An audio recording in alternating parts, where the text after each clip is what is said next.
Friends welcome to tutorial Jagatsinghpur Odisha. आज का हमारा सब्जेक्ट है केमिस्ट्री स्टैंडर्ड 9 और टॉपिक है कि important topic how to find atomic number, atomic mass, valence electron, valency etcetera from symmetric atomic structure. मतलब ये एटॉमिक स्ट्रक्चर आपको दिया होगा, इनमें से आपको एटॉमिक नंबर, एटॉमिक मास, वैलेंसी, वैलेंसी इलेक्ट्रॉन, मेटल के नॉन मेटल आपको बोलना है वो एलिमेंट के बारे में।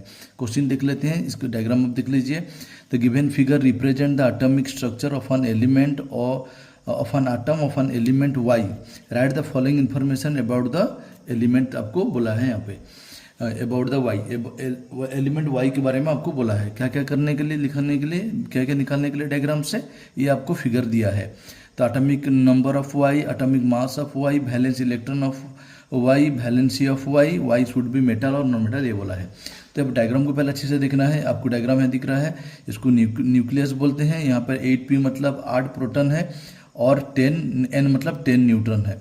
और आपको पता होगा के सेल में 2 रहता है, यहाँ पर 2 दिया है। के सेल कम्प्लीटली फिल है। एल सेल में 8 रहता है जो कि इनकम्प्लीट है, यहाँ पर 6 है। तो ये जो एल सेल हो गया, ये हो गया हमारा आउटर मोस्ट सेल। लास्ट वाला सेल जो होता है उसे बोलते हैं आउटर मोस्ट सेल। यहाँ पर जितना इलेक्ट्रॉन होता है उसे बोलते हैं वैलेंस इलेक्ट्रॉन। तो यहाँ पर वैलेंस इलेक्ट्रॉन आपका इजीली आप काउंट कर सकते हैं, 2, 2, 4, 2, 6। तो वैलेंस इलेक्ट्रॉन आपका 6 ही होगा। तो आंसर को आते हैं सोल्यूशन।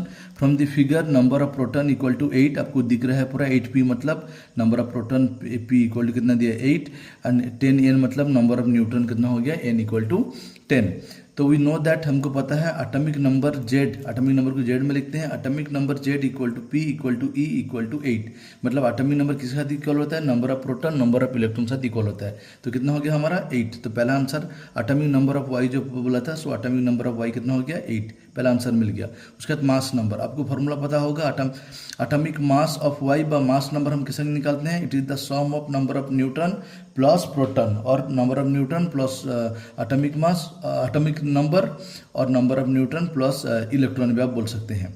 तो हम यहाँ पर हमको प्रोटॉन दिया है और क्या दिया है, न्यूट्रॉन दिया है। तो एटॉमिक मास हम किसे निकालेंगे, n प्लस ई मतलब number of proton plus number of neutron. तो 10 प्लस 8 इक्वल टू 18u। तो उसका थर्ड नंबर क्वेश्चन देखते हैं, वैलेंस इलेक्ट्रॉन। वैलेंस इलेक्ट्रॉन मैं आपको बोला था जो आउटर मोस्ट सेल में लास्ट सेल होता है उसे वैलेंस इलेक्ट्रॉन बोलते हैं। यहाँ पर 2, 2, 4, 2, 6 आप इस तरह काउंट करके लिख सकते हैं 6 या 8। एटॉमिक नंबर कितना दिया है 8, के सेल में 2, एल सेल में हमारा 6 है।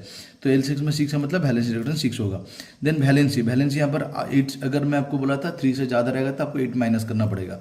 तो 6 से ज़्यादा है मतलब 3 से ज़्यादा मतलब ये नॉन मेटल है। तो नॉन मेटल वैलेंस कैसे निकलता है, 8 से माइनस करना पड़ेगा। 8 माइनस 6 इक्वल टू 2। तो ये हो गया आपका वैलेंसी ऑफ वाई। तो काई के लिए माइनस किया ना, ये नॉन मेटल है। तो वाई क्या है, मेटल के non metal, why is non metal because it outermost shell में कितना है 6 इलेक्ट्रॉन है।